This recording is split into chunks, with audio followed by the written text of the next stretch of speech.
Meu irmão disse, você não vai ao casamento. Eu fiquei em silêncio, então cancelei o pagamento de $80.000. Eu sou Michael, tenho 35 anos, e meu próprio irmão, aquele cuja vida eu praticamente financiei, me desenvidou do casamento que eu estava pagando através de uma mensagem de texto. Antes de contar como transformei o casamento dos sonhos dele em um pesadelo de sua própria criação, me façam um favor e deixem nos comentários de onde vocês estão assistindo. É bom saber que não estou sozinho nisso. Era uma terça-feira. Lembro-me do dia com uma clareza cristalina e dolorosa. Terças são dias de prazo de projetos no meu trabalho de engenharia de software em Seattle. O escritório estava fervilhando com aquela tensão familiar de baixo grau de uma equipe tentando entregar um produto. Eu estava totalmente concentrado, encarando um monitor cheio de linhas de código, tentando eliminar um bug particularmente desagradável. Há um certo tipo de paz nesse foco, um lugar onde as complicações confusas do mundo real simplesmente desaparecem. Tudo que existe é lógica, problema e solução. Eu estava me sentindo muito bem, ansioso por uma pausa há muito tempo atrasada. Minhas primeiras férias reais em anos deveriam começar com o casamento do meu irmão mais novo James em Napa Valley, um casamento de conto de fadas para o qual eu já havia feito um pagamento de $50.000, com outros $80.000 reservados esperando, uma quantia que consegui colocando minha própria casa como garantia. Meu telefone, virado para baixo na mesa, emitiu um zumbido suave, uma mensagem de James. Sorri, um sorriso genuíno e cansado. Provavelmente mais uma pergunta logística de última hora. As flores deveriam ter lírios ou rosas? Você pode verificar a playlist da banda? Peguei o telefone, meu polegar deslizando pelo vidro frio. As palavras apareceram nítidas e pretas contra o fundo branco. Não faziam sentido a princípio. Meu cérebro tentou fazer uma piada. Ei cara, então Sarah e eu decidimos que queremos manter o casamento super íntimo. Sabe, apenas família imediata e amigos mais próximos. Então, sim, se você quiser fazer parte, pode assistir pelo link da transmissão ao vivo LOL. As 3 letras ecoaram no silêncio súbito e ensurdecedor da minha mente. O ruído de fundo do escritório, o barulho dos teclados, a conversa distante, o zumbido dos servidores. Tudo simplesmente desapareceu. Havia apenas o brilho branco da tela e aquela demissão casual e brutal. Íntimo. Eu, seu irmão, seu apoiador vitalício, seu financiador. Não era considerado íntimo o suficiente. Não era a família imediata. Algo dentro do meu peito não apenas quebrou. Estilhaçou e depois se reformou em algo frio e pesado. Era um sentimento terrivelmente calmo. Não havia fogo, nenhuma raiva gritando para ser liberada. Apenas uma clareza profunda e gelada. Isso não foi um descuido. Isso foi uma declaração. Deslizei para fora da mensagem e fui direto para o aplicativo de e-mail, meus dedos se movendo com uma precisão estranha e desapegada. Encontrei o e-mail do banco, aquele confirmando o acordo de empréstimo.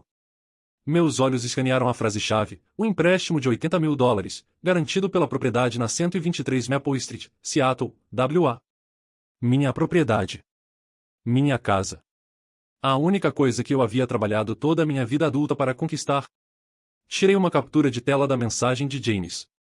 Depois tirei uma captura de tela da confirmação do acordo de empréstimo. Não respondi a ele. O desejo de gritar, de exigir uma explicação, estava completamente ausente. Em seu lugar havia um propósito frio e metódico. Criei uma nova pasta no meu telefone. Intitulei simplesmente Recibos. Meu colega de trabalho, Robert, um bom homem que havia sido um mentor para mim por anos, deve ter visto a mudança no meu rosto. Ele se inclinou da mesa dele. Você está bem, Mike? Você parece que viu um fantasma. Pisquei, o escritório voltando ao foco. Consegui dar um pequeno aceno tenso. Nunca estive melhor, Rob. Ele não sabia. Minha mãe não sabia. Meu irmão certamente não sabia. Mas o Michael Anderson que eles conheciam, o confiável, infinitamente paciente, patologicamente generoso Michael, havia acabado de expirar silenciosamente naquela cadeira ergonômica de escritório. O homem que se levantou, suas articulações estalando suavemente na sala silenciosa, era alguém que eles nunca haviam conhecido. E eles estavam prestes a conhecê-lo muito, muito bem. Para entender a calma que se instalou sobre mim, a falta gelada de raiva, você precisa entender a dívida que eu pensava que devia. Não uma dívida financeira, mas um tipo mais profundo e corrosivo.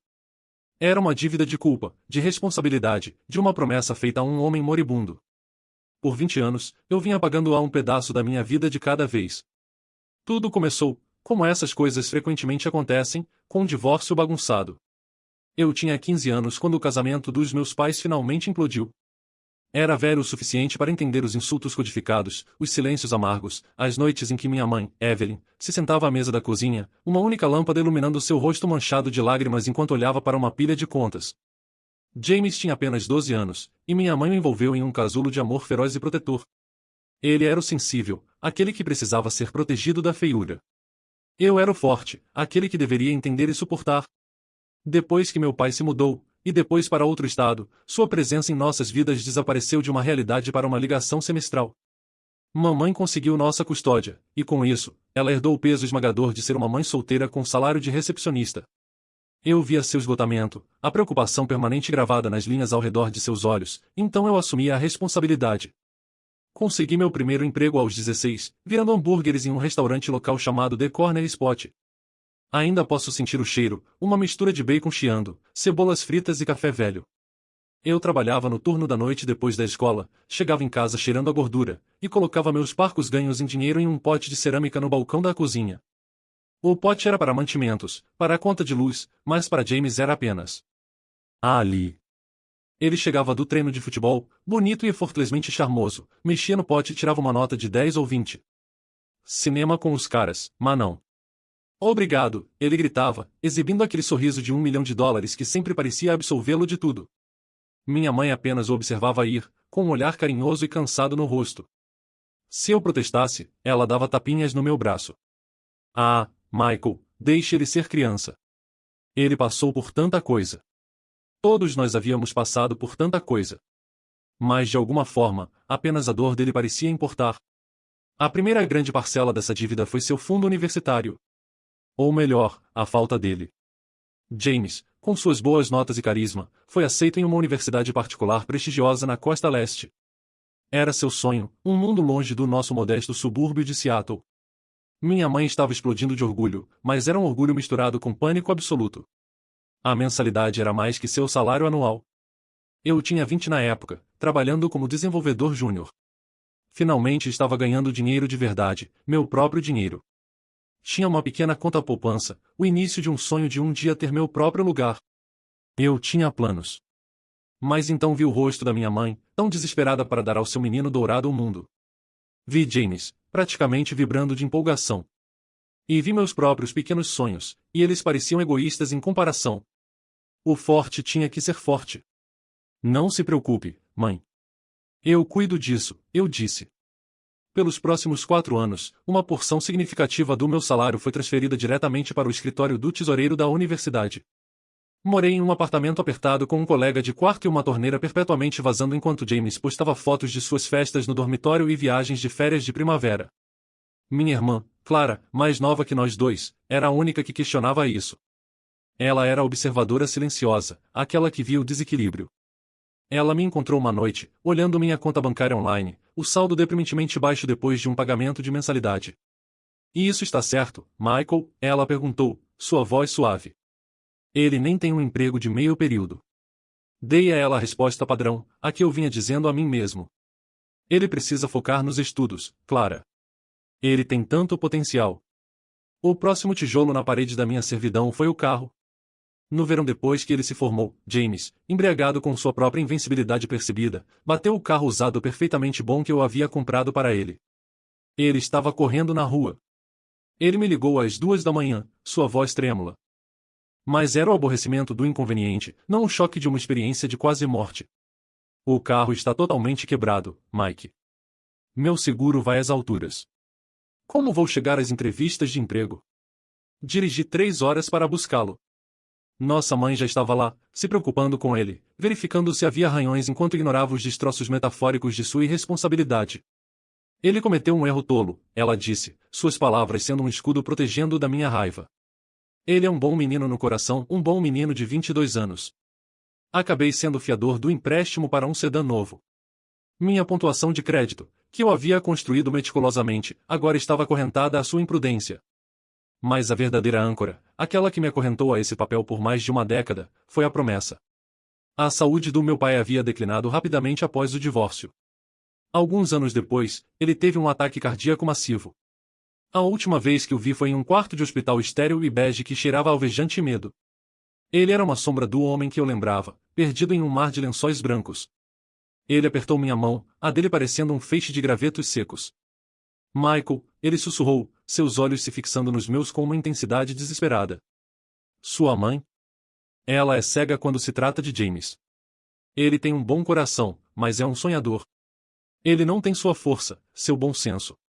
Uma lágrima escorreu pela sua têmpora. Prometa-me, filho. Você é o forte. A rocha.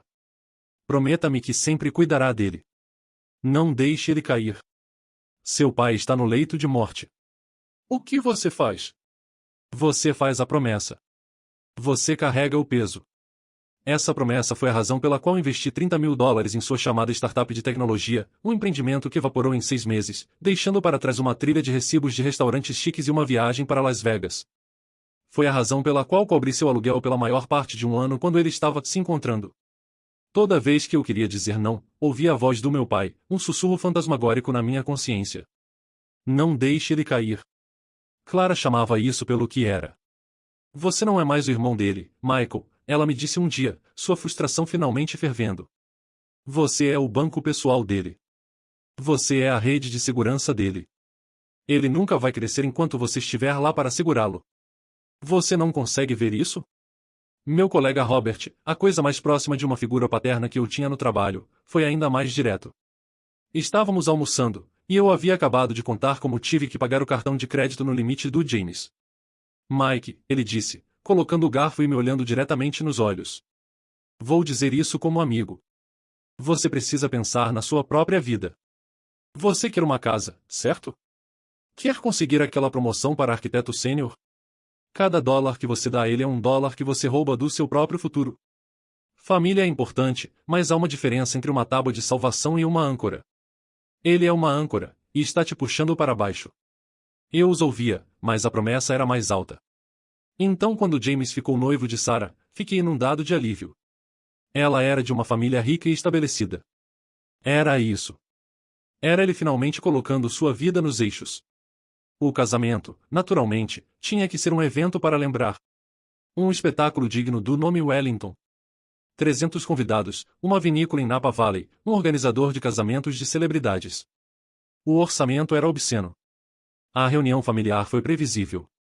Era James e minha mãe, sentados no meu sofá, suas expressões uma mistura cuidadosamente calibrada de esperança e ansiedade. A família da Sarah está sendo incrivelmente generosa, James começou, estudando um fio solto no meu sofá. Mas estamos meio que ficando um pouco short para o depósito do local e as taxas iniciais de planejamento. Quanto short? Perguntei, as palavras parecendo cinzas na minha boca. 50 mil, minha mãe disse, sua mão encontrando meu braço naquele gesto familiar e conciliador. É o grande dia dele, Michael.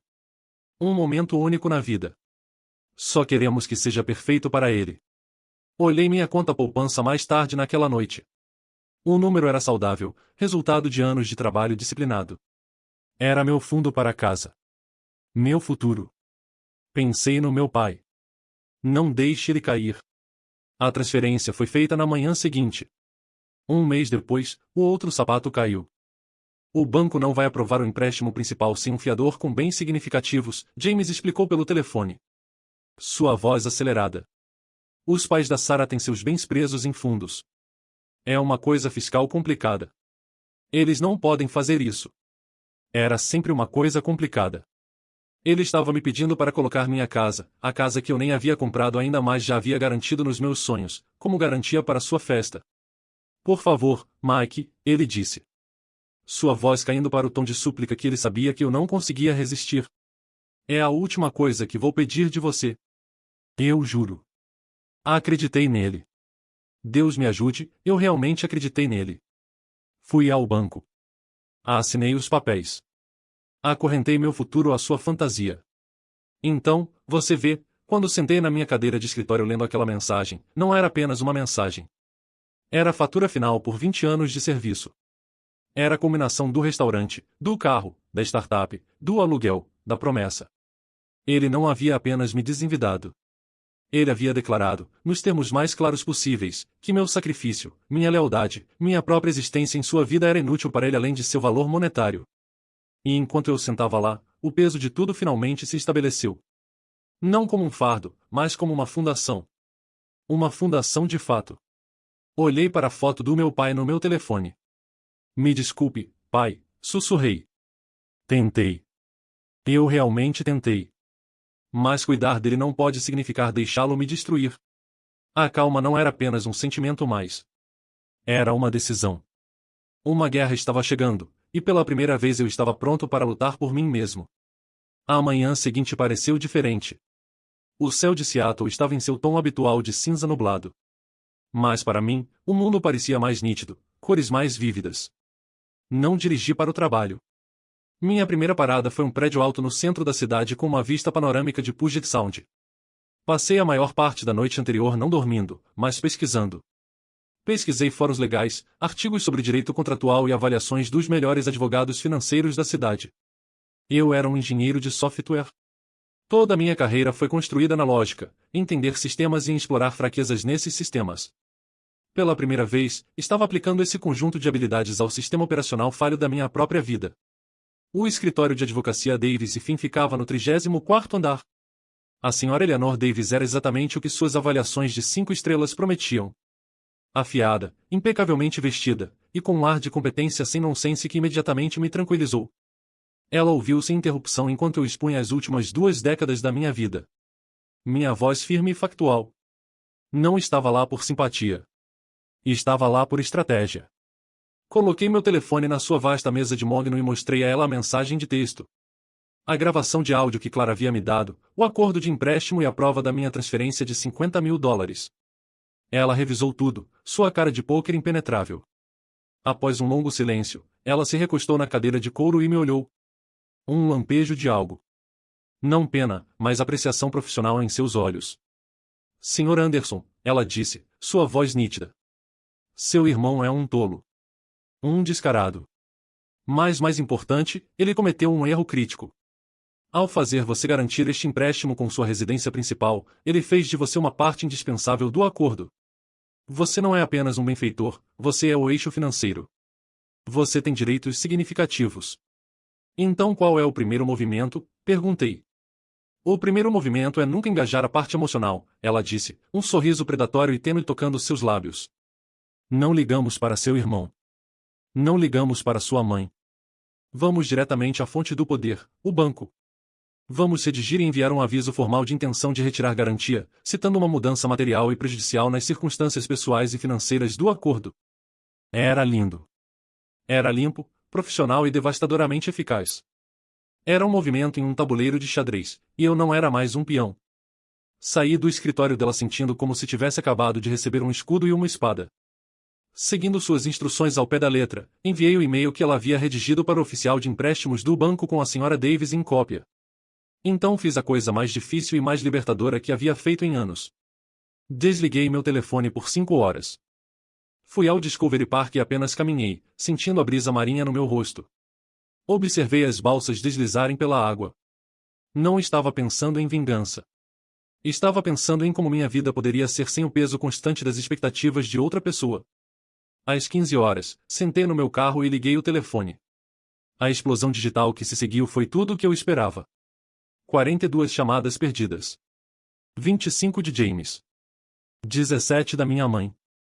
As mensagens de texto eram uma tapeçaria digital de pânico e manipulação. James e Mike. Que diabos você fez? O banco acabou de me ligar. Disseram que você está retirando a garantia. Atenda sua maldita ligação. James, e isso é uma piada, né? Isso não é engraçado. O pagamento final para o buffet e o local vence amanhã. Você não pode fazer isso comigo. James, você está arruinando o dia mais importante da minha vida por causa de uma mensagem estúpida e impensada. Era uma piada, seu idiota. Eu ia te surpreender com uma passagem de primeira classe. As mentiras estavam ficando mais desesperadas, mais elaboradas. Era quase impressionante. James, por favor, Mike. Por favor, me ligue. Podemos conversar sobre isso. Sinto muito. Ok. Sinto muito mesmo. Só por favor arrume isso. Você é o único que pode. Então as mensagens da minha mãe. Cada uma viagem de culpa cuidadosamente elaborada. Mãe e Michael Thomas Anderson. Não sei que jogo você está jogando, mas seu irmão está desesperado. Você precisa ligar para o banco e arrumar isso imediatamente. Ele é sua família e você está destruindo tudo. Mãe, e não criei um filho para ser tão cruel e vingativo. Seu pai, que Deus o tenha, ficaria envergonhado do que você está se tornando. A menção do meu pai foi um golpe baixo projetado para me atingir onde eu era mais fraco, mas o escudo de clareza forjado no fogo daquela mensagem de texto se manteve forte. Não respondi. Apenas observei as mensagens chegarem, cada uma confirmação de que havia feito a escolha certa. Naquela noite, como esperado, a campainha tocou. Pelo olho mágico, vi o rosto da minha mãe, tenso e furioso. Respirei fundo e abri a porta. Ela entrou como uma tempestade, sua bolsa agarrada como uma arma. Como você pôde, Michael? Depois de tudo que fizemos por você?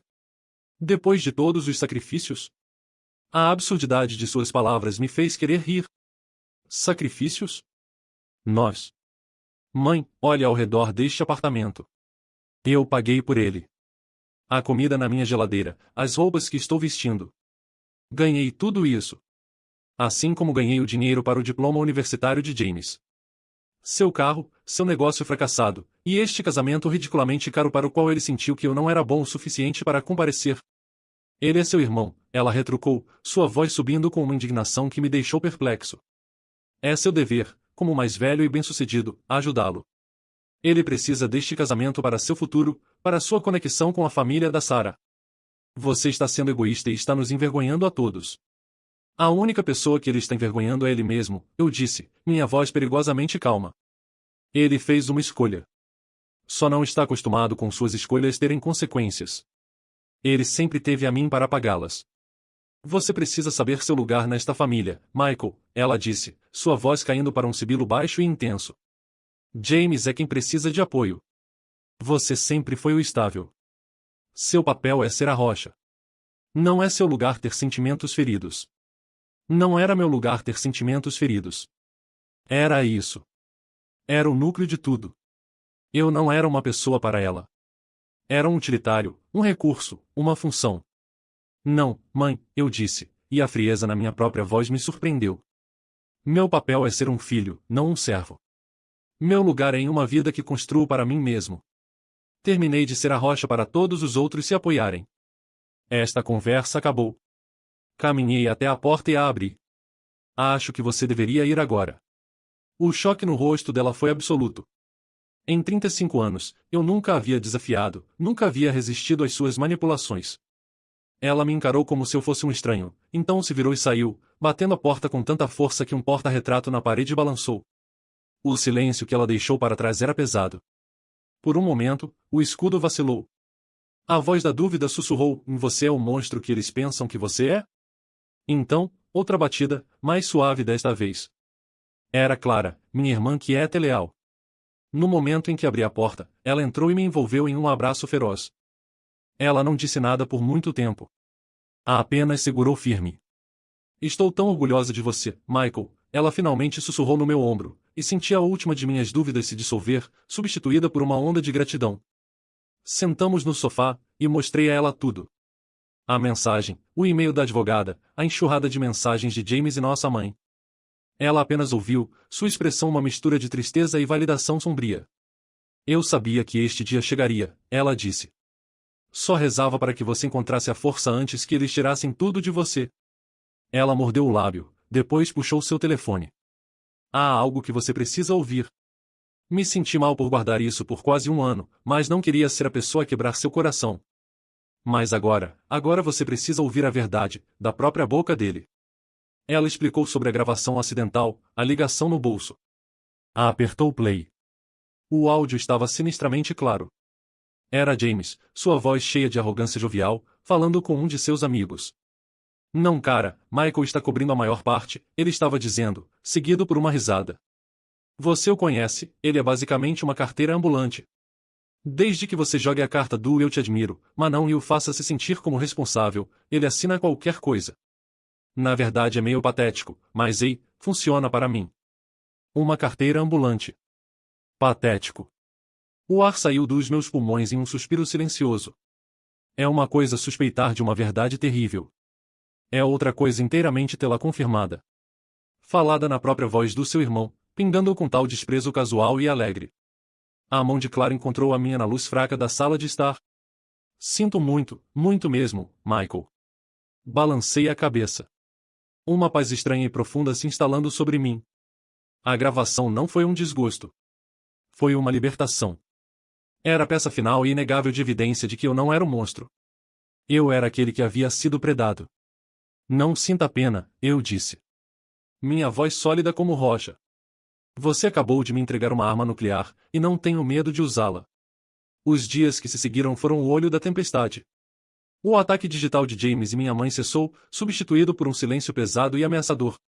Sabia que estavam em pânico, provavelmente se mexendo para encontrar outra fonte de financiamento ou outra forma de me manipular. Eles estavam reagindo. Eu, por outro lado, estava sendo proativo.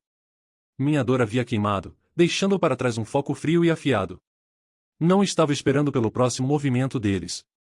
Estava preparando o meu movimento final. Minha vida se tornou compartimentalizada. Durante o dia, eu era Michael Anderson, engenheiro de software sênior, metodicamente fechando meus projetos antes das minhas férias. No almoço e nas noites, eu era Michael Anderson cliente, profundamente envolvido em preparação estratégica com minha advogada. A senhora Davis era uma mestre. Ela me fez documentar cada contribuição financeira que eu já havia feito para James, desde os itens grandes como mensalidades até os menores e consistentes como cobrir seu seguro de carro ou contas de cartão de crédito. Estamos construindo uma narrativa, Michael, ela explicou, sua caneta voando por um bloco legal. Uma história clara e inegável de dependência financeira e exploração.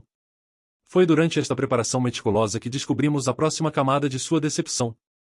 Revisando a aplicação de empréstimo que James havia submetido ao banco, a senhora Davis pausou, batendo em uma seção com sua caneta. Isso é interessante. Ele listou seu futuro sogro, Sr. David Wellington, como um confiador pendente. O que isso significa? Perguntei. Implica que o Sr. Wellington concordou em princípio em ser consignatário, e sua assinatura é apenas uma formalidade. Essa é sua compreensão? Não, eu disse, um sentimento frio subindo pela minha espinha. James me disse explicitamente que sua família não podia ser consignatária porque seus bens estavam presos em fundos complexos. Ele disse que era uma questão fiscal. Os lábios da senhora Davis se afinaram em uma linha sombria. Deixe-me fazer uma ligação. Ela tinha uma vasta rede, uma teia de contatos construída ao longo de 30 anos em direito e finanças. Ela falou por 20 minutos em linguagem que é decodificada com alguém no banco. Quando desligou, me olhou com uma expressão que era tanto sombria quanto triunfante. Como suspeitei, ela disse. Ninguém da família Wellington ou de sua equipe legal jamais se comunicou com o banco sobre este empréstimo. Seu irmão colocou o nome de David Wellington em uma aplicação de empréstimo federal sem seu conhecimento ou consentimento. Isso, Michael, eleva isso de uma briga familiar para potencial fraude bancária. A audácia era de tirar o fôlego. Ele não estava apenas me usando. Estava usando um homem como David Wellington, um titã das finanças, como peão em seu esquema patético. O castelo de cartas não era apenas frágil. Foi construído sobre uma fundação de mentiras criminosas. Agora eu tinha uma arma que não poderia apenas ganhar a batalha, mas aniquilar toda a posição dele. O outro lado, inconsciente da profundidade de sua exposição, fez uma última tentativa desajeitada de manipulação. Uma noite, meu telefone tocou. Era Alex, o padrinho de James. Mickey, meu cara, ele começou, sua voz pingando com uma sinceridade praticada de amigo a amigo. Escuta, sei que você está puto. Tem todo o direito de estar. James está sendo um completo idiota. Todos nós sabemos disso. Permaneci em silêncio, deixando tecer sua teia. Mas isso está saindo de controle, cara, ele continuou. Ele está um caco. Sarah está chorando o tempo todo. Você não pode simplesmente encontrar no seu coração para perdoá-lo? Pela família. Ele está realmente arrependido. Ele mesmo me disse. Ele só é péssimo em dizer isso. Pensei na gravação de áudio. Patético.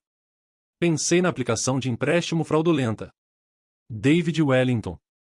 Deixe-me fazer uma pergunta, Alex, eu disse, minha voz desprovida de qualquer calor. Ele está arrependido pelo que fez? Ou está arrependido por eu ter descoberto e agora haver consequências? O silêncio do lado dele foi revelador. Olha, Mike, é complicado. Não, não é, cortei-o, os últimos vestígios da minha paciência se foram. É muito simples. Diga a James que sua janela para mediação se fechou.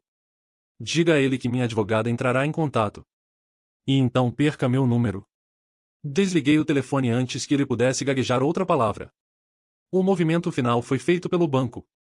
Enfrentando uma situação legalmente volátil, eles agendaram uma reunião de resolução obrigatória. Um e-mail com um convite de calendário chegou, formal e frio. Os participantes obrigatórios, eu e a Sra. Davis, James e Sarah, o gerente regional de empréstimos do banco, um Sr. Harris, e crucialmente, Sr. David Wellington. A Sra. Davis me ligou no momento em que recebeu. Este é o jogo final, Michael. É onde tudo acontece. Entramos lá, apresentamos os fatos, e você faz sua declaração final. Você não precisa dizer uma palavra a eles diretamente se não quiser. Posso cuidar de tudo. Era uma oferta tentadora. Um mês atrás, eu teria gratificamente aceito, me escondendo atrás de sua força. Mas aquele Michael havia se ido. Não, Sra. Davis, eu disse, olhando o meu próprio reflexo na janela escura do meu apartamento. Aprecio isso, mas preciso fazer isso eu mesmo. Estarei lá, e serei eu quem fala. Quero olhar nos olhos dele quando o mundo dele desabar. Queria testemunhar o momento em que a carteira ambulante se levantou e sacou. A tempestade não estava mais no horizonte. Estava agendada para 10 horas, quinta-feira, em uma sala de conferências no 40º andar, e eu estava entrando com o olho calmo e controlado de tudo. A sala de conferências no 40º andar da sede corporativa do banco foi projetada para intimidar. Uma longa mesa de mogno escuro refletia o céu cinza e sombrio de Seattle. As cadeiras eram de couro preto e implacáveis. O ar estava resfriado a uma temperatura precisa que parecia um pouco fria demais, projetada para manter todos alerta e desconfortáveis. Cheirava a dinheiro e ansiedade antisséptica.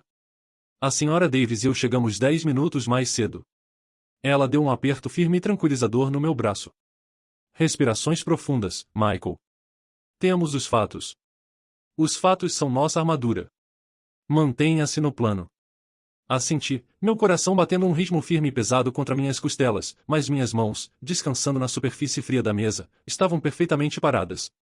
O homem nervoso e inquieto que eu costumava ser havia sido substituído por alguém que eu mal reconhecia, alguém com um núcleo de determinação gelada. Então eles entraram.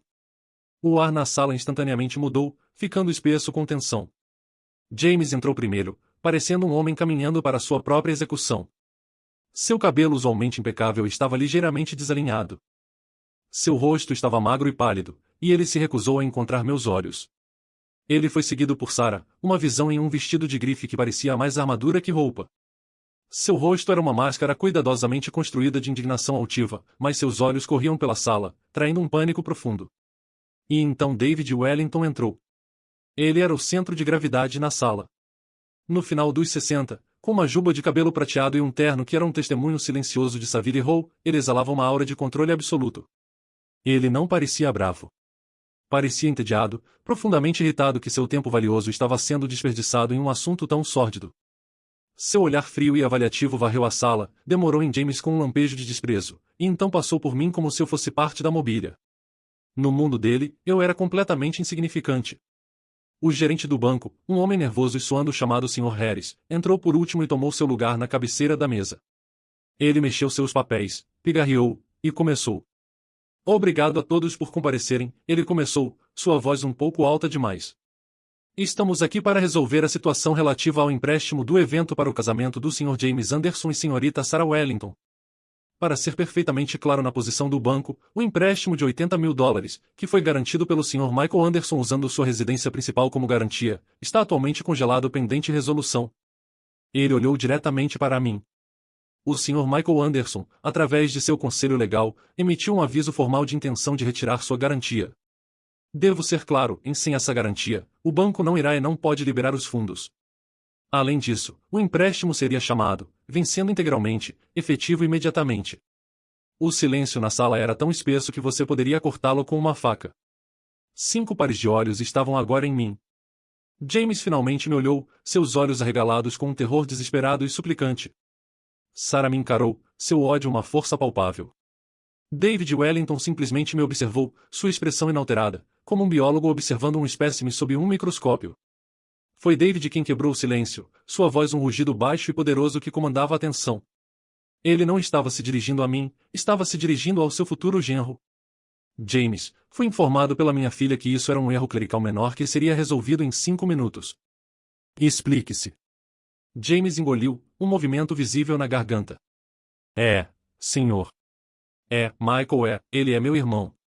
Tivemos uma pequena discordância familiar. Ele está apenas sendo emocional. Ele vai arrumar. Certo, Mike? Apenas diga a eles que é tudo um mal-entendido. Diga a eles que você vai assinar. Podemos conversar sobre todo o resto depois. Este era o momento, o ponto de virada de toda a minha vida adulta. Eu poderia ceder. Poderia fazer o que sempre havia feito. Engolir minha dor, absorver o desrespeito, e manter a paz. Poderia ser a rocha, ou poderia ser o terremoto. A Sra. Davis me deu um aceno sutil, quase imperceptível. Hora do show. Não olhei para James. Dirigi minhas palavras ao Sr. Harris e Sr. Wellington, os dois homens na sala que entendiam a linguagem do poder e consequências. Antes de tomar minha decisão, comecei, minha voz calma e firme, surpreendendo até a mim mesmo. Acredito que é imperativo que todas as partes nesta sala estejam operando com um conjunto completo e transparente de fatos. Acredito que o Sr. Wellington, em particular, merece entender a natureza completa da transação na qual foi involuntariamente arrastado. Coloquei meu telefone, tela para cima, na superfície polida da mesa. O pequeno retângulo escuro parecia conter todo o poder na sala. James, eu disse, finalmente me virando para ele. Alguns dias atrás, você me enviou uma mensagem de texto me informando que eu não estava mais convidado para seu casamento, sugerindo em vez disso que eu poderia assistir a uma transmissão ao vivo. Esse é um resumo preciso? O rosto de James, já pálido, se tornou de um cinza doentio e acinzentado. Mike, este não é o momento nem o lugar. É uma simples pergunta de sim ou não, James, pressionei, minha voz como aço gelado. Foi isso que você me enviou? Ele estremeceu e deu um pequeno aceno, uma admissão patética de culpa. Do outro lado da mesa, vi a sobrancelha de David Wellington levantar uma fração de polegada. Obrigado, eu disse. Você vê. Essa mensagem me fez questionar meu papel neste assunto todo. Sempre pensei que era seu irmão, mas vim a entender que meu papel era talvez outra coisa. Meu polegar deslizou e tocou. Apertei play. A sala de conferências, com suas paredes à prova de som, de repente se encheu com a própria voz alegre e arrogante de James, capturada perfeitamente pela gravação acidental de Clara.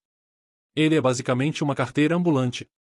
Desde que você jogue a carta do eu te admiro, mas não e o faça se sentir como responsável, ele assina qualquer coisa. Na verdade é meio patético, mas funciona para mim. Apertei parar. O silêncio que caiu sobre a sala foi absoluto, profundo e devastador. A máscara cuidadosamente construída de indignação de Sarah havia se estilhaçado completamente, revelando um rosto amarrotado em horror e humilhação. Ela estava encarando James, não com raiva, mas com a repulsa que se sente ao descobrir uma barata na comida. O próprio James parecia que havia sido fisicamente atingido, sua boca ligeiramente aberta. Todo o ar sugado dos pulmões. Mas eu não estava assistindo ele. Estava assistindo David Wellington. A máscara de indiferença entediada havia assumido. Em seu lugar estava uma fúria fria e calculista, a raiva de um homem poderoso que acabou de perceber que foi enganado por um amador. Seu olhar não estava mais em mim. Estava travado em James como um míssil teleguiado. Mas eu ainda não havia terminado. Tinha mais um cartucho para esvaziar. E isso nos traz ao fato final, eu disse, deslizando uma cópia impressa da aplicação de empréstimo pela mesa. Empurrei na direção de David. A Sra. Davis já havia destacado a entrada fraudulenta.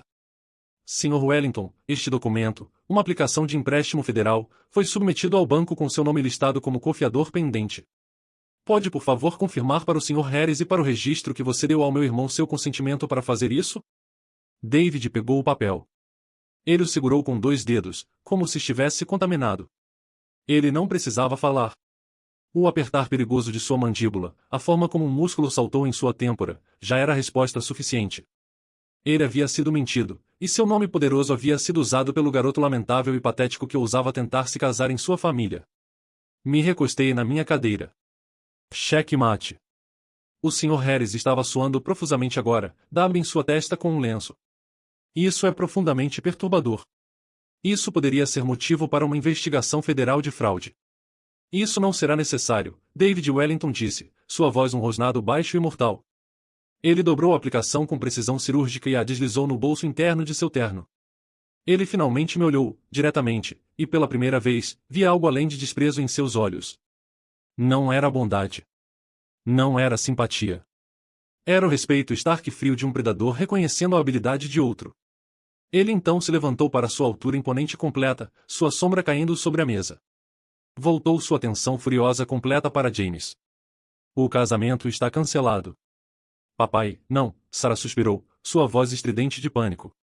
Fique quieta, Sarah, ele comandou, sua voz cortando através de sua súplica como uma navalha. Ele nem olhou para ela. O evento na propriedade Wellington, financiado pelo meu dinheiro e frequentado pelos meus convidados, está cancelado. Se você deseja ter alguma cerimônia patética de quintal com este mentiroso, fará com seus próprios recursos. O nome Wellington não será manchado por este fiasco. Ele olhou para James uma última vez, seus olhos prometendo um mundo de dor. Você não entrará em contato com minha filha novamente.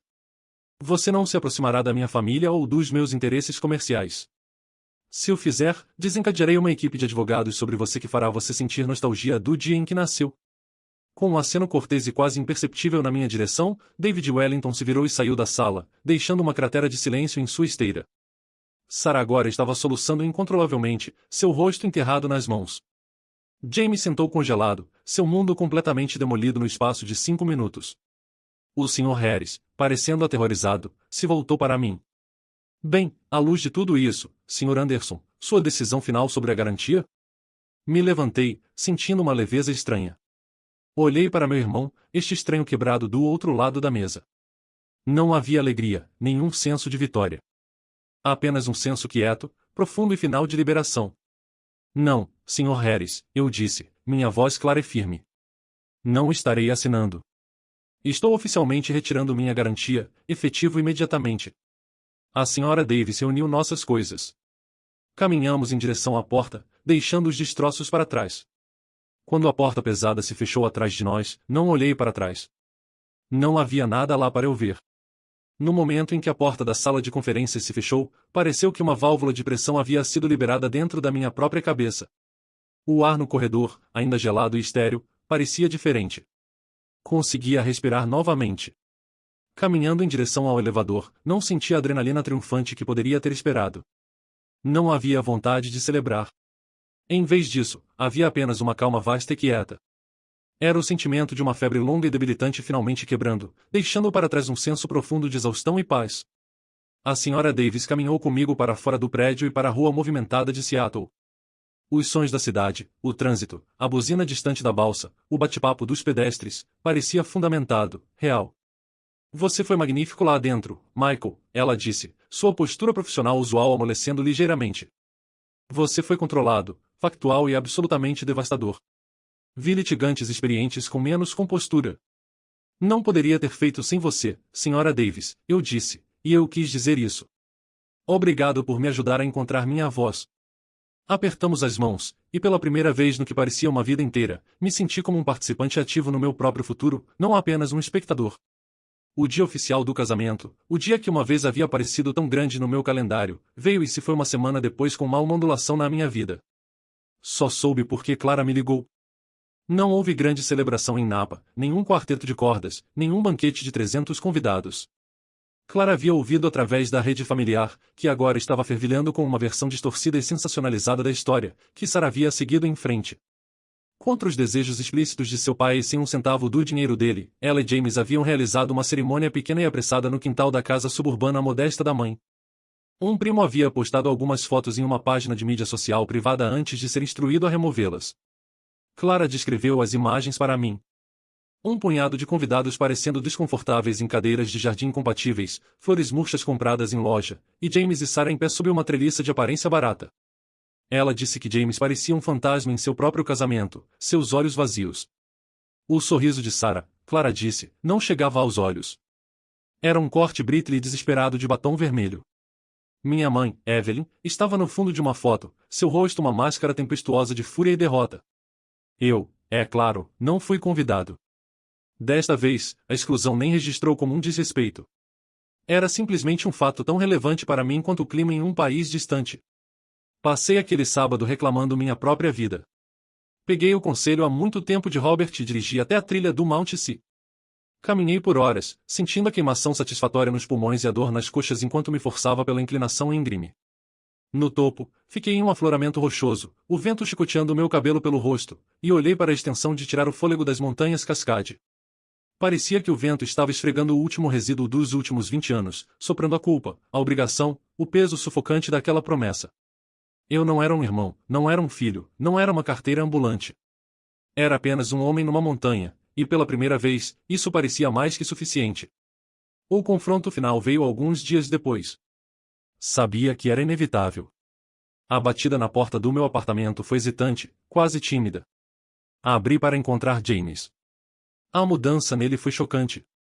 A confiança arrogante, as roupas caras, o charme fácil, tudo havia sido arrancado. Ele estava magro, de pele amarelada, seus olhos afundados e assombrados. Parecia um homem que havia sido escavado por dentro. Posso entrar? Ele perguntou, sua voz um sussurro rouco. Silenciosamente me afastei. Ele arrastou os pés para dentro do meu apartamento, um lugar que ele nunca havia se incomodado em visitar, e olhou ao redor com o ar perplexo de um náufrago. Ele não conseguia encontrar meus olhos. Ficou no meio da minha sala de estar, olhando para o chão, suas mãos enfiadas profundamente nos bolsos de suas calças jeans amarrotadas. Sarah me deixou, ele disse, as palavras abafadas. No dia depois da cerimônia, ela fez as malas e voltou para a casa da mãe. Seu pai a cortou completamente. Ela disse que eu era um passivo. Disse que arruinei a vida dela. Ele soltou uma risada seca e sem humor. Os advogados de seu pai me enviaram uma carta. Estão ameaçando me processar pelos depósitos iniciais do casamento que ele pagou, alegando deturpação fraudulenta. Ele finalmente olhou para mim, seus olhos nadando em um desespero autocomiserativo. Perdi tudo, Mike. Minha esposa. O dinheiro. As conexões. Tudo se foi. E esperei. Fiquei lá no silêncio da minha própria casa e esperei pelas palavras que precisava ouvir. O pedido de desculpas. A admissão de culpa. O reconhecimento simples e honesto em eu estava errado. Sinto muito pelo que fiz com você. Nunca veio. Em vez disso, seu desespero azedou em ressentimento. Por que você teve que fazer desse jeito? Ele perguntou, sua voz ganhando um tom choramingoso. Por que teve que me humilhar na frente do pai dela? Você poderia ter apenas dito não ao banco. Não precisava me destruir. E lá estava, a prova final condenatória. Depois de tudo, ele ainda se via como a vítima. Sua tristeza não era pelos anos de mentiras, a exploração, o desrespeito profundo. Sua tristeza era por si mesmo. Ele estava bravo que seu caixa eletrônico pessoal havia finalmente sido desligado, e estava furioso que suas mentiras haviam finalmente sido expostas de uma forma da qual ele não podia se encantar para fora. Uma onda de pena me lavou, mas era uma pena distante clínica, o tipo que se sente por um personagem em um livro. O cordão emocional que me havia ligado a ele por toda a minha vida, um cordão que ele havia sistematicamente desgastado e corroído ano após ano, finalmente se partiu. Caminhei até minha porta da frente e abri, deixando o ar fresco da noite fluir para o quarto. Eu não te destruí, James, eu disse, minha voz quieta, desprovida de raiva ou triunfo. Suas escolhas te destruíram. Cada coisa que está acontecendo com você agora é uma consequência direta de uma decisão que você tomou. Apenas decidi parar de pagar por elas. Ele me encarou, sua boca aberta, um lampejo de sua velha raiva autoritária piscando em seus olhos. Então é isso? Você simplesmente terminou? Você é meu irmão. Pensei no meu pai, em seu desejo moribundo. Cuide dele. Não deixe ele cair. Eu havia honrado essa promessa da única forma que sabia, pelo tempo que pude. Mas eu havia interpretado mal. Cuidar de alguém não significa carregá-los. Significa querer o melhor para eles. E o melhor para James era finalmente, pela primeira vez na vida, sentir todo o peso sem almofada do chão. A promessa que fiz ao papai foi cuidar de você, James, eu disse, minha voz clara e final. Não me pôr em chamas para te manter aquecido. Você precisa aprender como ser um homem por conta própria. É a hora de você crescer. Adeus. Ele me olhou, sem palavras, enquanto a finalidade das minhas palavras afundava.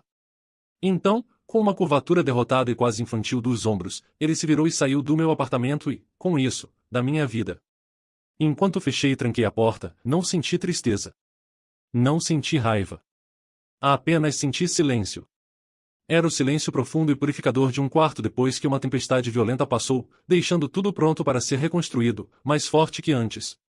Os 6 meses que se seguiram foram uma revelação. Era como aprender a respirar um novo tipo de ar, um ar livre dos poluentes da culpa e obrigação. O silêncio da minha mãe e James foi absoluto. No início, parecia estranho, como um membro fantasma que havia parado de doer. Então, simplesmente se tornou pacífico. Meu telefone não se sentia mais como uma fonte potencial de ansiedade. Era apenas uma ferramenta. Minha conta bancária era apenas minha conta bancária. Meu tempo era apenas meu tempo. O primeiro ato mais crucial desta nova era foi simbólico. Vendi a casa para a qual estava poupando, aquela que havia sido usada como instrumento da minha ruína potencial. E estava manchada pelo passado. Sua própria existência estava ligada ao Michael antigo, aquele que colocava os sonhos de todos os outros à frente dos seus. Vendê-la foi uma libertação. Peguei os recursos dessa venda, combinados com os 80 mil dólares que havia reclamado, e fiz algo radical, algo que o Michael antigo teria considerado impossivelmente egoísta. Investi em mim mesmo. Tudo. Comprei um condomínio elegante de 2 quartos em um prédio novo no bairro Belton de Seattle. Tinha janelas do chão ao teto e uma varanda que oferecia uma vista deslumbrante do skyline da cidade e o brilho da Baía Elliott. Não era casa com quintal, mas era minha, livre de encargos, ganha. Com uma porção dos fundos restantes, me matriculei em um programa de certificação de nível de pós-graduação em inteligência artificial e aprendizado de máquina na Universidade de Washington. Era um campo pelo qual era profundamente apaixonado, mas os cursos avançados eram caros, e no passado, esse dinheiro sempre havia sido desviado para financiar uma das emergências de James. Agora, passei minhas noites e fins de semana imerso no estudo. Minha mente se iluminou com novas ideias e problemas complexos. Este novo foco teve um efeito cascata. No trabalho, livre do zumbido constante de fundo do estresse induzido pela família e ansiedade financeira, meu desempenho disparou. Estava mais afiado, mais criativo, mais engajado. Assumi a liderança de um novo projeto desafiador, desenvolvendo uma ferramenta de análise preditiva para um cliente importante. Dediquei minha energia a isso, trabalhando até tarde não por obrigação, mas por paixão genuína. O projeto foi um sucesso massivo. Levou a um novo contrato importante para a empresa e, para mim, uma promoção para arquiteto sênior, um título que eu vinha perseguindo por anos, junto com um salário que refletia a nova posição.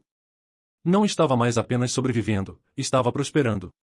Minha vida pessoal, uma vez uma paisagem árida de trabalho e deveres familiares, começou a florescer. Peguei o conselho de Robert e finalmente me juntei àquele clube de caminhada. Na minha terceira saída, uma trilha desafiadora até Mailbox Peak, conheci Emma. Ela era uma arquiteta paisagista com uma risada rápida e uma curiosidade inteligente sobre o mundo. Caímos em uma conversa fácil, conversando por horas enquanto navegávamos pela trilha. O que mais me impressionou sobre nossas interações foi sua simplicidade. Ela não estava interessada no meu novo título de trabalho ou no meu condomínio. Ela estava interessada nos meus pensamentos sobre espaços verdes urbanos, meus romances de ficção científica favoritos, as piadas terríveis que eu fazia. Nossa amizade cresceu organicamente, construída sobre uma fundação de respeito mútuo e interesses compartilhados.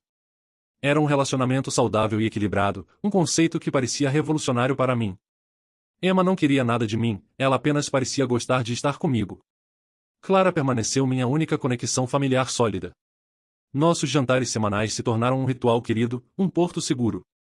Ela era minha ligação com o passado, mas também minha parceira na construção de um novo futuro.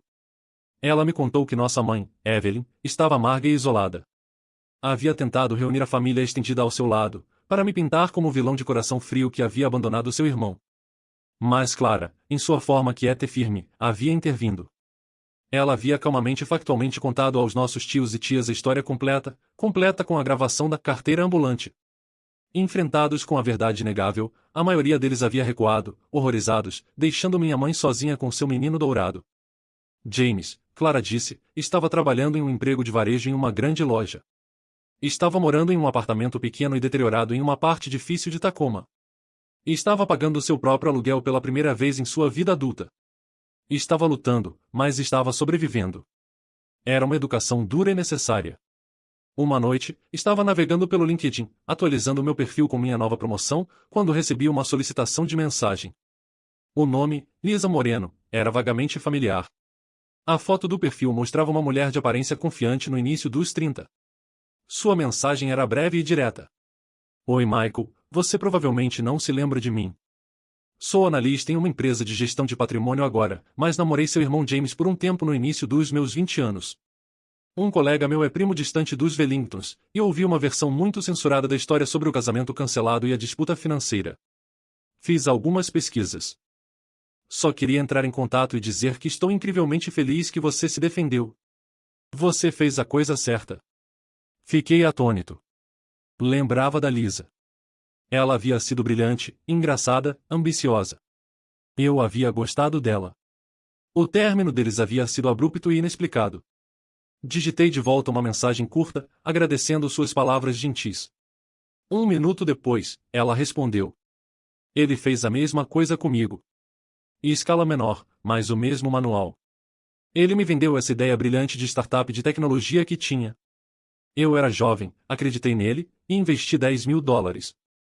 Era cada centavo que eu havia economizado. Ele me prometeu participação, um futuro. 3 meses depois, ele terminou comigo por mensagem de texto, e nunca vi um centavo daquele dinheiro de volta. Ele me disse que o negócio falhou, que foi apenas um mau investimento. 1 ano depois, descobri por um amigo em comum que ele havia usado o dinheiro para financiar uma viagem de 6 semanas de encontrar-se pela Europa com seus amigos. Fiquei devastada e envergonhada demais para fazer algo sobre isso. Apenas absorvi a perda. Ver que um homem como David Wellington estava responsabilizando pareceu um balanceamento cósmico das escalas. Mantenha-se forte. Você merece toda coisa boa que está vindo para você. Li sua mensagem 3 vezes. Era a peça final do quebra-cabeça, aquela que apagou a última sombra persistente de dúvida. Isso não era uma falha no caráter de James. Isso era o caráter dele. Ele era um usuário, um predador que se alimentava da confiança de pessoas que se importavam com ele. Seu comportamento não era uma série de erros. Era um método. Naquela semana, quando Clara veio jantar, mostrei a ela as mensagens de Lisa. Ela as leu, seu rosto ficando triste mas não surpreso. Algumas pessoas são simplesmente quem são, Mike, ela disse suavemente. Eu sei, respondi, olhando para as luzes da cidade da minha varanda. Uma cidade que agora parecia a minha. Mas as boas notícias são, eu também sou. Não falamos mais sobre o passado naquela noite. Falamos sobre um novo restaurante que Clara queria experimentar, sobre um problema difícil de codificação que estava resolvendo, sobre uma viagem de fim de semana para a costa que Emma e eu estávamos planejando. Falamos sobre vida. Minha vida. E pela primeira vez, parecia cheia de possibilidades infinitas.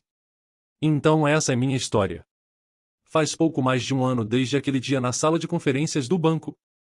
O dia em que minha vida antiga terminou e minha nova começou. Não tenho nenhum contato com James ou minha mãe. Clara é a ponte e ela me dá atualizações esparsas quando pergunto. James ainda está trabalhando em seu emprego de varejo. Minha mãe ainda reclama para qualquer um que ouça que foi abandonada por seu filho ingrato. A narrativa deles não mudou. Mas não é mais minha história. É apenas ruído, uma transmissão de uma estação distante que não sintonizo mais. Toda manhã agora, faço uma xícara de café e fico na minha varanda. Assisto a cidade acordar, as balsas traçando linhas brancas pela água cinza da Bahia. Não sinto mais a raiva ardente ou a picada afiada da traição. Na verdade, quando penso neles, sinto muito pouco. E essa neutralidade profunda, essa indiferença quieta, é o sinal mais seguro de cura. É a cicatriz que não dói mais quando chove. Costumava pensar em todo o dinheiro, os anos de economias perdidas, as oportunidades adiadas. Eu via isso como uma perda massiva. Mas não vejo mais dessa forma. Foi a educação mais cara e dolorosa que eu poderia ter recebido. Mas a lição que me ensinou foi inestimável. A lição é esta: em seu valor como pessoa não é determinado pela sua utilidade para outros. Não é medido por quanto você pode dar, quanto pode suportar, ou quanto pode sacrificar por eles. Seu valor não é uma mercadoria para ser trocada pelo amor ou aprovação deles. É inerente. Está no seu caráter, sua integridade, e mais importante, no respeito que você tem por si mesmo. Por 20 anos, permiti que minha família definisse meu valor. Aceitei o papel que me atribuíram. A rocha, o estável, o poço financeiro infinito, o guardião de uma promessa para um homem moribundo. Pensei que ao desempenhar esse papel, estava sendo um bom filho, um bom irmão.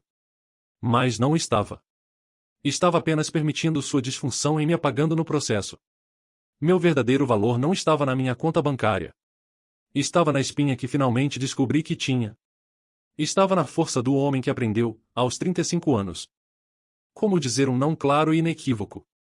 Às vezes, a coisa mais compassiva que você pode fazer por outra pessoa é dar um passo para trás e permitir que finalmente encontrem as consequências de suas próprias escolhas.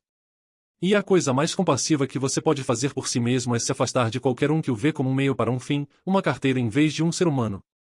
Aqueles $80.000 não foram o preço de um casamento. Foi o resgate que paguei para me libertar. E foi, sem uma única dúvida, o melhor dinheiro que já gastei. Obrigado por ouvirem minha história. Espero que os tenha tocado de alguma forma e talvez servido como um lembrete do seu próprio valor. Vocês já estiveram em uma situação onde tiveram que escolher entre seu próprio bem-estar e as expectativas dos outros?